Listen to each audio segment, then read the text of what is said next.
We got a kit in the background, it looks like. That one? Headwaters kit? Yeah, love it. Yeah, it's awesome. I wore it on the air, but it's too tight. So they made me take it off. You're doing too many pull-ups. Yeah, I think I got the European fit. Welcome, everybody, to The Conversation, a Colorado Rapids podcast where I get to sit down with different guests and talk about life, soccer, Colorado, of course, and really anything else I think of during our time together. This is going to be a fun episode as we welcome in a member of the Colorado sports community who truly is a legend. He's been in the sports world for over 25 years, won 32 Emmys, was a 2018 Colorado Sports Broadcaster of the Year, a guy that really needs no introduction, but we are excited to welcome Vic Lombardi. Vic, so nice to chat with you. We were just talking off air that we've been in the Colorado sports world for a while, and we've never met each other in person, so this is the best we can do here. That's crazy, Jordan, because from afar, I've admired your work for a long time. I'm a soccer fan, and I know you're engulfed in a lot of soccer in different forms. So it's nice to formally and finally have met in this setting, whatever it takes, huh? Whatever it takes. Ditto, right back at you. I've loved watching you cover Colorado sports now for 25 plus years? Since you were a wee little baby, Jordan, probably way before that. Yeah, that's usually my open when I talk to people. Yeah, I remember when I love this one. Yeah, I grew up watching you. And so did my dad and my grandfather. We all did. Yeah, that always makes you feel good, though. But it is nice to have a long career. And to have that, you got to start somewhere. And I think that is really what I'm most interested in is how did you even get into this space? How did you get into sports broadcasting? Well, very rarely in life do you know what you want to do at a young age, exactly what you want to do. And I consider that a gift. It really is. It's a blessed gift to know what you want to do. Because I would say a lot of people that enter high school and college, they have an idea, maybe a soft idea, but never really a plan. I've known what I wanted to do since I was 12 years old. My parents are Italian immigrants. They came to this country with very little.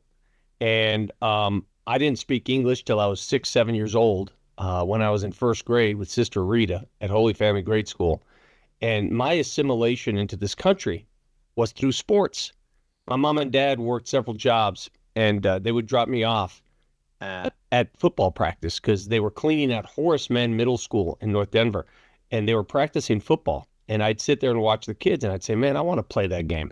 And so I got involved in football, got involved in soccer, got involved in basketball growing up. And sports became my life. It became my way to learn the culture, to learn the language. It was really my romance. And when I was 12 years old, I said, I want a career in this. And I was going to play professionally. I mean, look at me. So I was very talkative, and I knew that this is what I wanted to do. And sports can help us in so many different ways, but for you, it really sounds like it helped you develop your own voice, like develop who you were going to be as a person learning a new language. And a lot of times, Jordan, I grew up very, what should I say? Not ashamed, but very embarrassed because I grew up with a horrible accent. Again, I came from 2 languages. I spoke Italian. And when I went off to college, people said, are you from the East Coast? I don't know. It's just that I still have my Italian twang. And I worked really hard for a long time to try to be more like CNN and, just be more American and to get rid of that. But, it dawned upon me years later that what makes us different is what makes us so unique. And that's what this country is, right? We're all different. There was a day in broadcasting where everybody wanted to sound the same. Everybody wanted to look the same. And that's not that day anymore. And I embraced it after a long time trying to fight it. I just said, screw that, man. I am who I am. Here's my sense of humor. Here's the way I talk. Whether you like it or not, let's go. It is really interesting that you say that because I feel that too as a broadcaster. There are moments where, you can look up to people and try to take little things from the way that they do their work. But if you do too much, right, it takes away from who you are. And is there somebody that you've looked up to as you were younger trying to be a sportscaster that you were like, oh, I want to be like this person? Yeah. There were so many, Jordan, so many in my lifetime. Growing up here in Denver, I watched all the local sportscasters, and that's what I wanted to do. I watched Ron Zappolo. I said, that's what I want to do. Tom Green, Les Shapiro, that's what I want to do. And I did that when I was 12 years old. I go, I want to go on local television and talk about the Broncos and talk about the Nuggets and do all these sports. And those were my immediate role models. And on a national level, you got all the national announcers, but I never saw that as closely as I saw the local guys. I ended up interning for Ron and Les and most of them when I was in college. I had other role models along the way. So my high school teachers, college teachers, I did a fellowship in New York City with a sportscaster by the name of Ann Liguori. She was the first female sports radio host for WFAN in New York City, and I was basically her intern, and I learned so much from her. And, every step of the way, there's somebody that helps you climb that ladder, and you never forget those people, and you try to pay it forward as often as you can. That's what I try to do now. Mm-hmm. Yeah, no, and you definitely do that within this community. It's so fun to watch you do that, pay it forward, to be an inspiration to a lot of young kids that are growing up. When you are talking about, I want to go back to like you younger playing sports, knowing you wanted to be involved in sports, but like when did it click? Like, I want to be on TV. And did that translate into like, okay, now I'm actually like doing some play-by-play or doing some commentary on our local high school game or something? It's funny you say that. When I was 14 years old, I was at my cousin Clara's house, and I think it was Christmas. And my cousin Rosa and I did a video back with those old school video cameras where I pretended I was a sportscaster for Channel 4. I was 14 years old. This was maybe 1983. And we still have that video. And when I got the job at Channel 4, they did a big promotional campaign over like, his dream came true. So I know early on, I knew that's what I wanted to do. And again, it was a gift to know that's what you wanted to do. Now, in college, I did some play-by-play. I wasn't very good at it. I'm okay. But play-by-play takes a certain type of craftsmanship. I'm a little too emotional for it. I go up and down. So I chose my path. My path is I wanted to be an anchor reporter. I wanted to tell you what was going on. I wanted to provide humor and zest and all that business. And I'm glad I took that path. And since then, the career's taken me to radio. And radio's even more fun because it's completely ad lib and impromptu, and there's no scripts and no teleprompter, none of that. You just talk. And that's probably I'm most free right now and most liberated than I have been my entire life. Yeah. It feels like, Vic, with you, like what you see is what you get. Some people, when they go on TV or they get a job in sports commentating, you can put on a little bit of a facade, but I don't get that with you. I feel like your voice in your regular life is the voice that we also hear on altitude, on the radio, everything like that. How do you be just you? Like what helps you not try to be something else? I appreciate that, Jordan. That's I don't think enough people understand how this business works. And you are so right. The first thing I tell young kids that get in this business, I said, don't be fake. I could tell if you're fake. I could tell when you get on camera, when you get in front of the microphone, if you're being fake, if you're being, Johnny Satellite or Johnny Broadcast. Just talk. Just talk like you would talk to your friends. And I think I've always carried that with me because a lot of the role models I had told me that. Ron Zappolo. I used to say, Ron, I want to be just like you. And he said, no, you got to be yourself. Ron was Ron. Les was Les. Bob Costas, who I had the chance to, and I watched him call a baseball game, Mets game, years ago in New York City. And I said, my God, this guy's the smartest individual I've ever seen. There's only one guy. He's who he is, and that's it. So if you can't be you, what are you going to be? I mean, I could fake it, but I've never considered myself that real smart, but I lean on the humor part of sports because I've never taken it too seriously. And there was days when people have tried to say, hey, do you want to be a newscaster? I could never do that, man. I can't be that serious for that long. I would lose it. So this is why we get into this business. That's why you got into soccer. That's why we got into it to escape all that business. That's why we're here. And we don't have to do a newscaster's voice, right? We all know the newscaster voice. Exactly. And I can mispronounce names without being in trouble all the time. That's the one thing, man. I actually did when I was in Phoenix, Arizona, working as a local sportscaster. They had me fill in for the 5 o'clock news because the main guy was gone. We need to see this. Oh my God, Do you know how many things I mispronounced? And I'm sitting there just in a dreadful. I don't know what I'm saying right now, and I got the hell out of there as fast as I could. Yeah, I don't think that that's the space for you or Yeah. I in front of a. I mean, we're behind desks sometimes, but Yeah. sports is supposed to be fun, and oftentimes before I go to work, I remind myself like, this is just going to be fun. Like, let's have a good time, because if we're Yes. enjoying it, then the people that are listening are most likely enjoying it. That's a good point. I mean, they're along for the ride, and you're going to feel nerves. I mean, people always ask me, do you get nervous? Well, I'm too old right now to get nervous, but you know what? I was nervous for a long time in this business. When I moved back to Denver and I had to do it in front of my family and friends, and I had to prove myself all over again after doing it in different markets, I was like, yeah, this never goes away. And it's healthy to be a little nervous. But I think the best reminder you have is, what's the worst that can go on? Big deal. You're on the air, you're having fun, you're talking sports. And you're exactly right. Your room for error in this business is a lot larger than a brain surgeon. Mm-hmm. Exactly. And if you make a mistake, oh, whoops, you're human. Yeah. Sorry. Yeah. It's one of those things. You just mentioned about coming back home and what that felt like for you. I get that sense when I first worked with the Rapids and now working with them still. This is a team that I went and watched their first game at Mile High Stadium. I got to walk on the field at times there thinking like, I want to be Chris Henderson. I want to be these players. And now I get to work for my hometown club. It's just always been such a cool feeling for me. What a cool dream. Like? Yeah. What was it like for you to come back and to be able to do this? You said a little bit of nerves, but like, you're literally living the dream. First of all, let me give you my hockey, soccer background. Sorry, I went into hockey Vic mode for a second. So my parents being from Italy, and my family being from Italy, we're big World Cup Italy fans. We won't except talk for when about they play Italy the US. right now. I know. Tell me about for it. Them. It's a disaster. Don't even get me going. It's been a disaster. But back in the World Cup when they were winning World Cups, yes, it was amazing. I mean, when they won in Mexico, I think it was '82. Paolo Rossi, way before your time. We went downtown and paraded when they won with the Italian flags, in different renditions, different iterations of the Italian team. We walked around downtown. It was great, man. I follow it so closely, except when they played the U.S. That's where I said, no, I'm American, and that's the way I was taught and raised, and I rooted for the U.S. teams in those matchups and still do. But my soccer love started when I was a kid.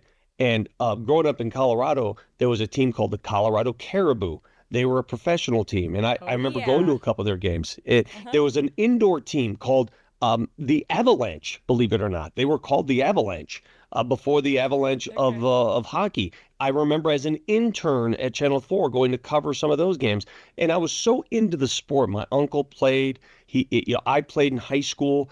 I love it so much, and so when I saw the formation of the Rapids, and that Denver has its own professional soccer squad that is in an actual league that's going to stay around for a while, I was pretty proud of my hometown. And one thing I'll tell you right now, and I tell people all the time, playing soccer growing up here, Colorado, I think, is the biggest hotbed for girls' high school soccer. I think some of the greatest prospects around come from Colorado.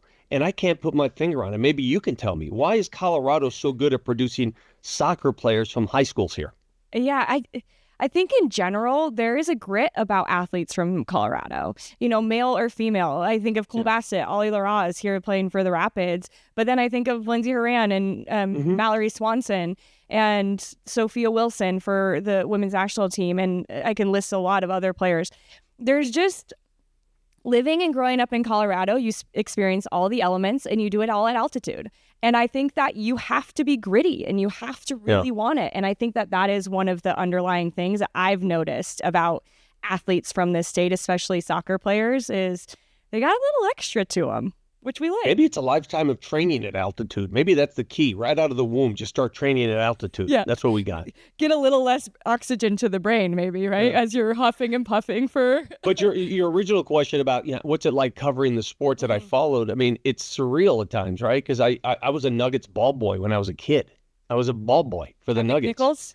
Yeah, at the old McNichols. And, now I'm working with the Nuggets. So life comes full circle. It's stupid. And when I think about it that way, it's really silly. I mean, I'm sitting there as a kid, 13, 14 years old, saying, man, look how cool this is. And now I'm covering the team that I used to work with. The Broncos, I used to go to games with the Amato family of North Denver as a kid growing up. And now I'm covering these games. And it's, again, it's stupid. It's the best way to put it. I don't have no other words for it because everything I wanted to do, I'm doing. Yeah, that's so cool. I love hearing that. And you mentioned the early days when the Rapids were formed. That was 30 years ago. It's the 30th anniversary this year of 30 the years? Rapids. Isn't that wild? Yeah. So what do you remember of those first few years when the Rapids were formed and maybe going to games or being I proud remember that we turned cello. into- Cello's the one that comes to my mind. Just Yes. early version. The uniforms that back when the uniforms were baggy and all that stuff. Yeah. The MLS as a whole, MLS when they first formed, it was sort of a ragtag because the league had to find its form. So that was one of the things. I remember the uniforms. The uniforms stick out to me because some of them were abhorrent. And then as time went on, I think they figured out the cooler the uniform, the easier to market. I mean, look at the one they gave me this year. That thing is pretty badass. That's cool, man. That's as cool as it gets right there. Yeah, you've seen in the headwaters, the logo inside isn't that cool how they Yes, designed I mean, Kudos that's what to I'm our saying. design I team. love the way they've embraced it. They've embraced, all right, this is what we're going to do. This is what we wear. This is the easiest thing we can market. Let's actually put some work into these things. I love those jerseys though from the early days because they just I don't know, there's something about it that just makes it feel like I wish I still had my jerseys from when I was younger, those Rapids jerseys.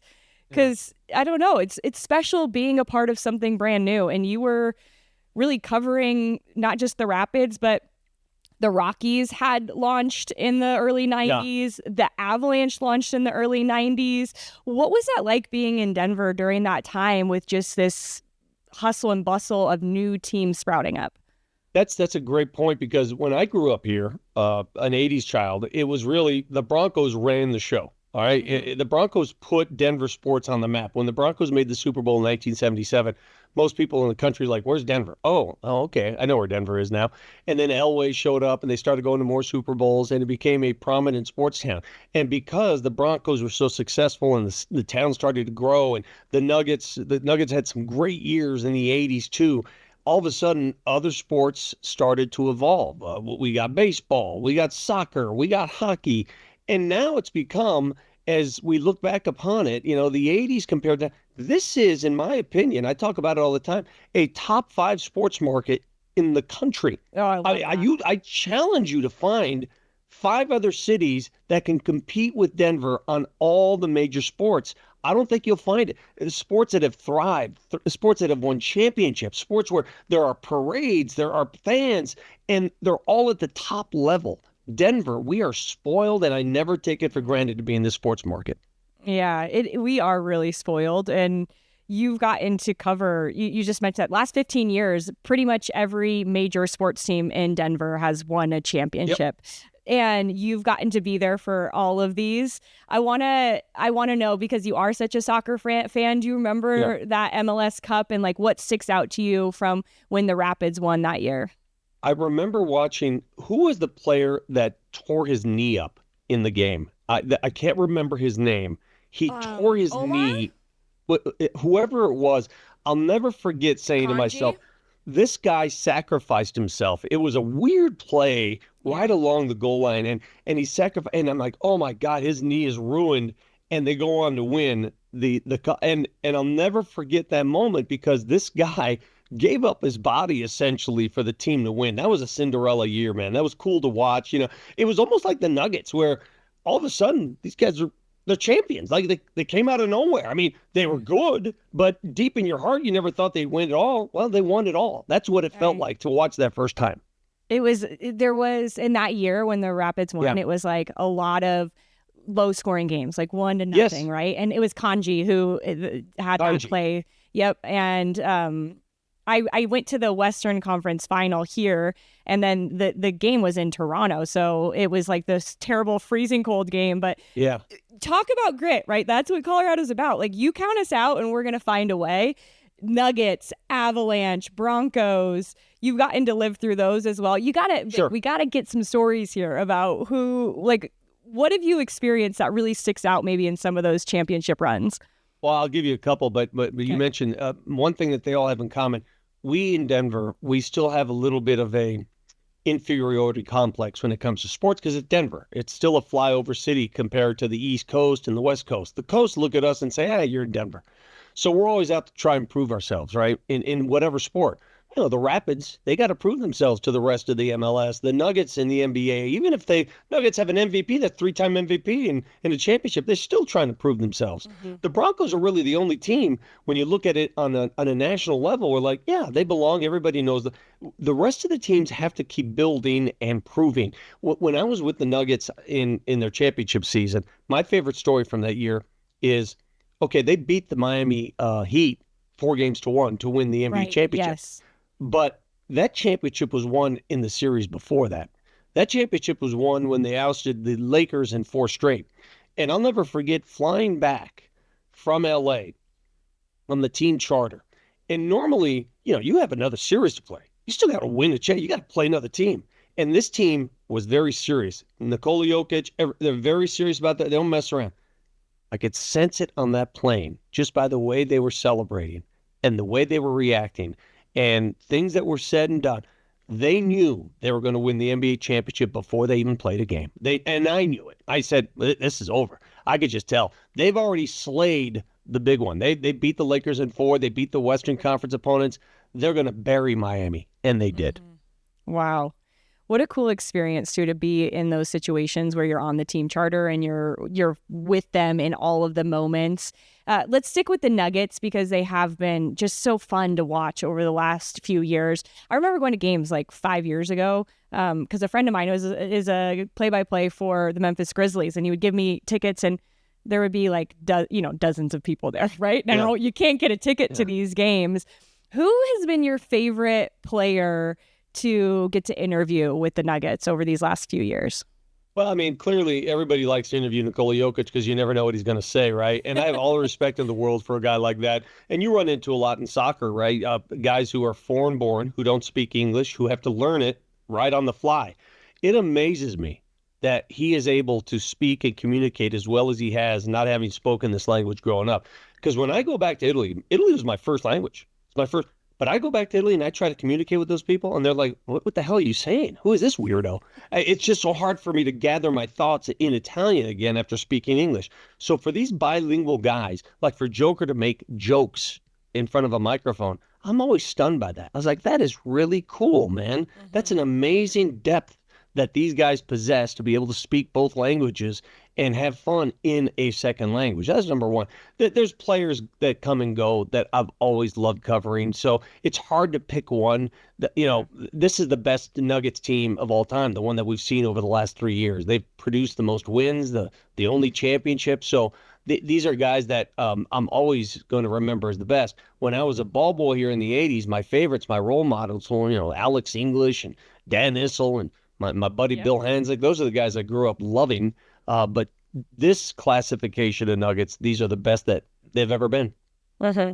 Let's stick with Bill for a second, because I really do think what you guys have going on at altitude with that Nuggets crew, like you guys, you cover the game so well, but you work really well together too. It seems like the best crew. Can you just brag on them a little bit and what you guys have been able to do over the last few years?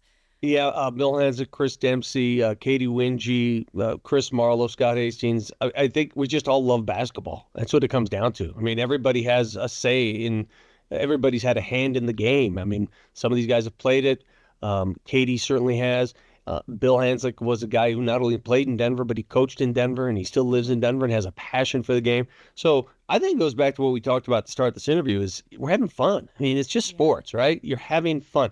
The tough thing is, to be totally honest with you, Jordan, and I told the people at Altitude this when I first got the job, because, I've been in local news all my life, and then I got the job 8 years ago, and I said, you have to allow me to be critical when we need to be critical. Because if we're not, the audience will see that, the audience will recognize that, and why bother tuning in? If an audience knows that they're going to see a post or pregame show where all I'm going to do is prop the team no matter what happens. What's the point of watching? They want to feel, they want you to react how they feel. And you can do it without getting personal or dumb or overzealous, but you have to be real. If the team did not perform well, if the team performed poorly, you have to say it. Now, how you say it's a different story, but you have to say it. And they've given us an allowance and a leash to do exactly that. It's really important, and I think it's very unique because it is a local broadcast, right? It's different if you're a national broadcast. But when you're local, Vic, you were just talking about it. You're on the plane with these guys. You see them all the time. Every single day. You know about their family. They know about your family. Like, you are really kind of friends with them in a certain way. Yeah. It is a difficult line to be objective, but also to understand that, like, you don't want to... You can't lie to an audience. Yes.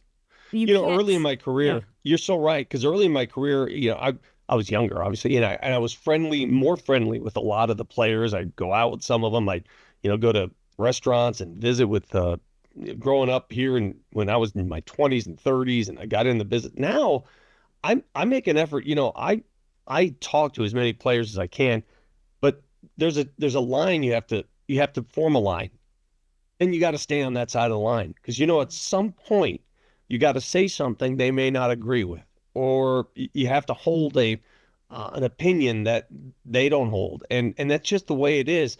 I think most people today, though, they respect it and understand it. And as long as you're cool about it and not a jerk, there are guys in this business who are jerks about it, who are just grinding that axe just to do it. It's not what I do. I don't. I mean, I want people to succeed. I want people to win. You're representing my town. I do say this, though. This is the one thing that I've always... I root for Denver. I root for Colorado. Mm-hmm. These athletes are all great human beings. Coaches and athletes are all great human beings. And as long as you represent Denver and Colorado, go get them. But I also know that at some point, they come and go. They come and go. The jersey stays.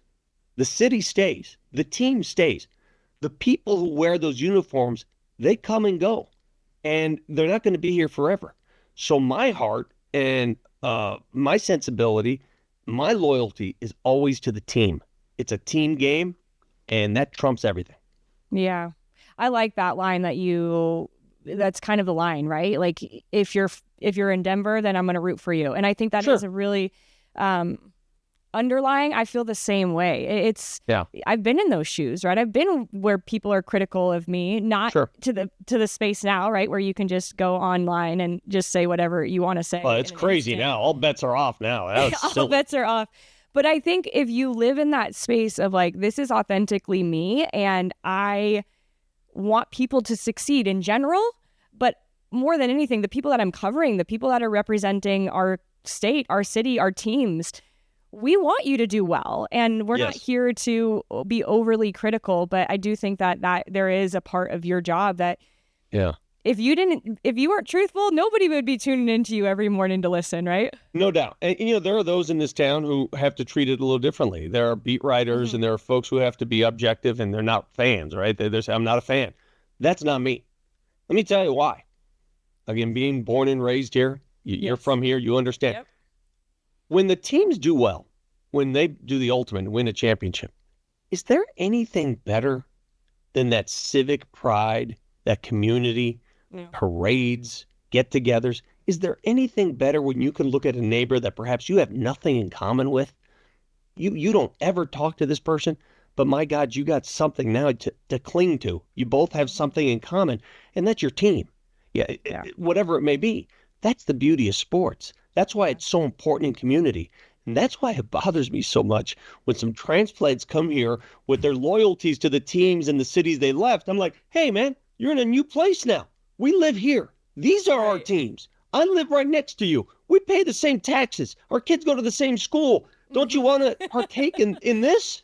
That's why when we're at Broncos games, we boo all the people around us who are wearing the jerseys, right? That's my mentality. Here. It's always going to be that way. It is. That is our mentality. When you were mentioning that pride, I was thinking about the Broncos parade a few years ago when they won the Super Bowl. Did you get to participate in that and cover it? I did. And what was that like for you? Because it was pretty. You talked about that.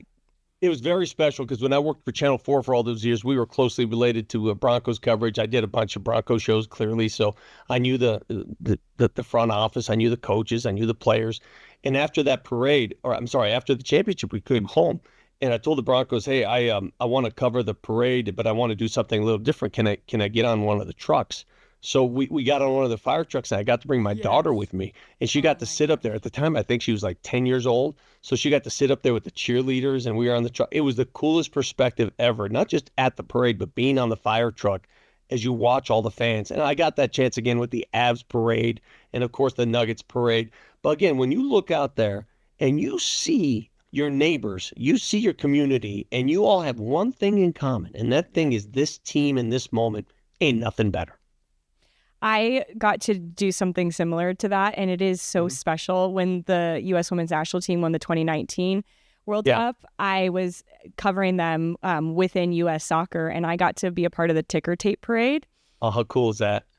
And it was, I can't explain, like when you see these players who have worked, for their entire lives to be on top of this bus with that trophy in their town where they won, I feel like they are always overjoyed. And when you're standing on that bus, and I feel like you've gained so much respect in this community for them to say, like, yeah, you're going to get on there, Vic, right? Like, get on one of those buses and cover this. It is an unreal experience to be on top of one of those buses with the streets lined with people. It's wild. Well, I've been a part of 3 parades, and I've been on 3 sets of fire trucks, and I can tell you, at no point did the people on that truck end the parade route sober. So all 3 have something in common. You included? Yes, I present company included, probably. Hopefully your daughter was sober, because I don't think you said she was. We start them Italy and the Italian heritage. In Italy, we start them young. Perfect. Okay. Perfect. You've talked about so many cool moments, but I want to talk like maybe 2, if you could narrow it down, 2 specific, like favorite broadcasting moment for you, but also you're a Colorado guy, you're a fan, your favorite moment as a fan. Oh man, favorite moment, it's a tie, I guess. It would have to be a tie for me. The Nuggets winning the championship, because I grew up as a ball boy with this team, and I was right there in a front row seat for every step of the way. That to me was something I'll never forget, and I joke around I could die now. And the Broncos winning their first Super Bowl, because I got to go watch that game and had family members there at that game, and they were all on the field afterwards with me, and we're watching that. And those are the 2 greatest moments for me, because the Broncos, after years of just, oh my God, they're never going to win the big one. Well, they did. And then they went on to win a couple more, obviously. And the Nuggets, I honestly never thought they'd win an NBA championship in my lifetime. I just didn't think they'd do it. I thought there was too many things going against them. I thought the way the rules of the NBA were put together, I didn't think they'd do it, and they did. They proved me wrong, and I loved it. So those are the 2. To you. They gave you a Dikembe Mutombo. Exactly right. We're winning. Yeah. We're winning. I'll never forget it. Vic. Exactly. Well, you become a cynic. Yeah, that's the one thing I wish. What sports broadcasting has done to me that I wish I could erase from my mind is it makes you somewhat cynical, and I hate that aspect. I hate that part of me. I don't want that part. But you watch enough sports and you go through the highs and the lows. I get that way sometimes, and it really upsets me that I do get that way. That's interesting, because I would just hearing you speak and getting to know you, I would not think that would be the way that you would go, right? You seem like a pretty optimistic person. Well, outwardly, yeah, but in my gut, like I'll say, oh God, they're not going to win this game. I can just feel it. You know how that is. And Yes. I'm one of those weirdos. I stop watching. I'll change the channel. I was like, I can't watch right now. This bad luck. It's bad karma. I do that. Even at 56 years of age, I still do that. Even when you have to watch the games to cover the sport. Exactly. I was like, I can't watch. I got to walk around. One of the last things I want to talk to you about is just how the sports media landscape has changed so much in the last few years. Have you liked the way it's gone? Like, anybody can really have a voice now, which is interesting. Yeah. But social media has changed things. Like, how have you embraced that, or how do you feel like you've changed with all the new media that has come about? I love the opportunity that it's given young creative minds. And, until you hold a phone in your hand and go through Instagram and Twitter and TikTok And until you see how many creative people exist in this world, man, I'll sit there and I'll just scroll and like, my God, that is so smart. Oh, that is so creative. Oh, that is so funny. And I'm thinking to myself, so all these creative, funny people, what would they have done 20, 30 years ago to get this idea on tape? Well, they would have had to go the long route like I did. They would have had to spend years interning and then years understudying and then catch a break behind a camera and a microphone. And not the best talent arrives there. It's just, I guess, the ones that are willing to take that route. That's the route I took, right? Yeah. I wasn't necessarily the most creative or the most talented. I was just willing to bite the bullet and take that route.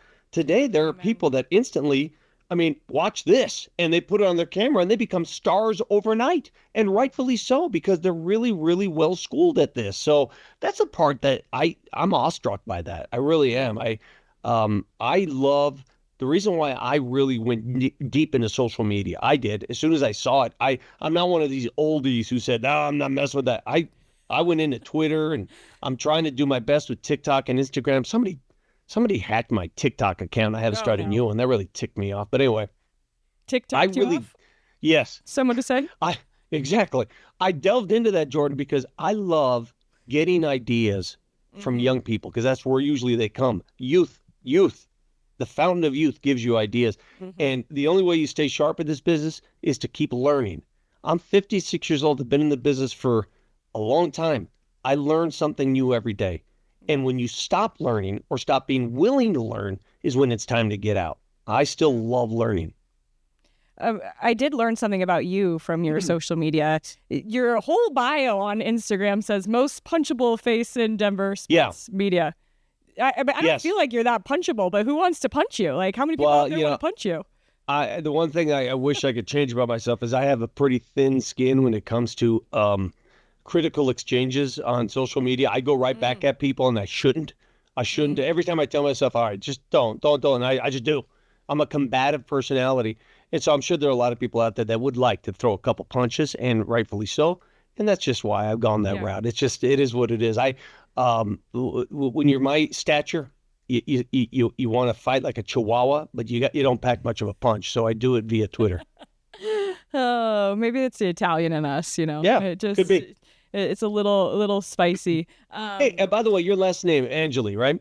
Yeah. There's a quarterback that played at Notre Dame that since transferred. His last name is Angeli. Any relation at all? Not relation that I know of, but okay. I got a lot of texts from people last year when he was playing really well because they're like, "Oh, do you know him? Is this your cousin?" I'm like, "No." I get that every day about Lombardi. Were you related to the coach? And when I was a kid, I used to say, "Yeah, it's my grandpa." No relation whatsoever. I mean, you got to own it, right? You just of course. You go for it. This has been so fun to chat with you and get to know you. One of the things we like to end the podcast with is just like a fun little game. And since we're both in the sports industry and we chat a lot, we're clearly talkers, right? We just talked for a long time. I thought it would be fun to go through some local sports teams and say who we think would be a good pundit or a good announcer when they're done. Do you think that'll be good? You're going to carry most of the load here.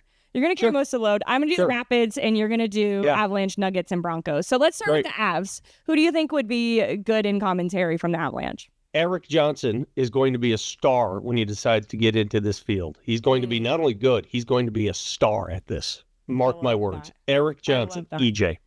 Yep. I love that, and he's done so much for that Avalanche squad. He has. Good to have him back. He's a willing talker too. I don't know if he wants to go into, but when he talks, he doesn't just give you surface material. He delves deep. He's really good at it. You can tell right off the bat. I mean, I've been in this business long enough to know the guys that are going to be good at it, and I've helped shepherd a bunch of players like from the Broncos days. I said you should get into this business, and lo and behold, some of them have become stars, flat out stars. Do we know one of them is Shannon Sharp? When he started, I said, you're going to be a star.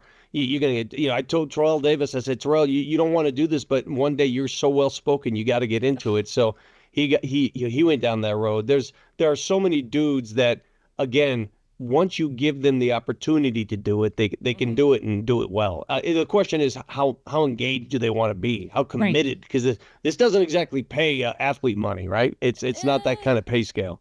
I haven't unless seen you're it yet. Shannon Sharp.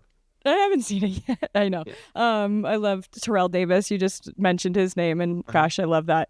One of my favorite Broncos of all time. Let's stick with the Broncos then. From the Broncos, who do you think would be really good at this job? This year's Broncos team, let me think, who is well-spoken on this year's Broncos team? Well, Mike McGlinchey, maybe I'm a little biased because I'm a Notre Damer, but I think he'll be a future senator or something. He'll be like a politician if he doesn't get into broadcasting. He is so well-spoken. You listen to him, you're like, wow. I'm like, I want to sit down and can I pay for a TED Talk here? How much are you charging? That's the approach he has. He's really, really good. There are different personalities on that team. The new guy they brought in, Hufanga, I heard him speak the other day. I'm like, man, this guy is good. And, you got to be careful in sports because sometimes you hear someone speak and because we are in the media, we love it. We're like, oh, he's going to be a great player. But the two are not related. Because you can talk doesn't make you a great player. It just means you can talk. So sometimes you got to watch out what you think. Or because you were a great player doesn't mean you're going to be good at talking about the game. Exactly. Yeah, it's very interesting. Okay, I'll go next and give you a little bit of a break. For the Rapids, this team has so many good personalities on it, and I think I kind of went how you went, is like the players that I spoke to who give me like the in-depth answers when it's not just surface level. It's not like, hey, this is what the PR team wants us to say, so I'm going to say it. Keegan Rosenberry is always giving really good answers and in-depth, tactical. So I think he could be on a desk or even like calling games as an analyst. I really think that Keegan has a future in this. So that's my Rapids player. Now we're gonna finish it off with the Nuggets. So who do you think from the Nuggets can hold a candle in this industry? If DeAndre Jordan wants to get into broadcast media, he could do it on the snap of a finger because he's funny, he's creative, he's just out there, and he's smarter than more people think. He is really cultured. He is cultured. He knows more about everything than a lot of people I know. So he could be an instant success in the broadcast medium. I feel like I saw recently, was he taking like a Japanese class? He was like going to take classes before the game.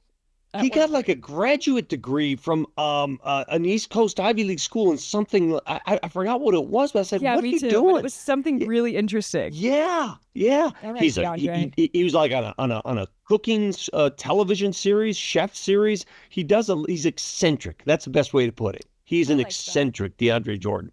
I like that. I think that rounds it up well for our future broadcasters from the Colorado sports here. Vic, last thing we want to do, because this has been so much fun, is we always give everybody on the podcast a chance to just express a little gratitude, say thanks to something or someone that they want to say thanks to, because I don't feel like we are grateful enough sometimes. So here's your opportunity to have a little Thanksgiving.